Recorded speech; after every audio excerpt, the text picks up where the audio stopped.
Maayong buntag mga hinigugma. Today, we'll bring you to one of the best, if not the best, waterfalls in our beloved town, Santa Catalina.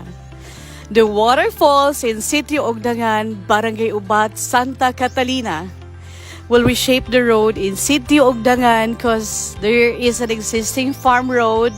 The reason why we have the team engineering and team province here with us today. The waterfalls in Ogdangan is what we call the unlimited waterfalls because there are so many waterfalls, various shapes and sizes cascading through the natural landscape of the area. The waterfalls is in the area of Macahilos family. You can see two waterfalls falling straight to the beautiful Sikupong River. As we move up to the main falls, there are so many waterfalls along the way, small, medium raise, and high in elevation. We have curtain falls, stairway waterfalls, and as we move up, you can't believe that you're in Santa Catalina.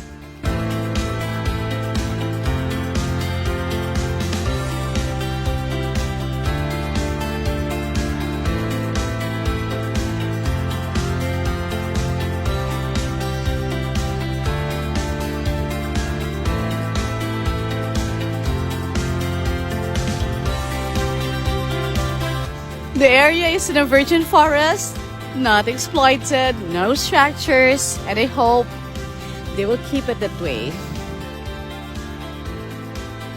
The waterfalls is not open to the public yet.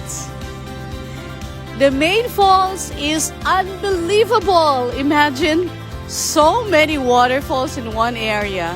Indeed, we can say Santa Catalina is the land of waterfalls.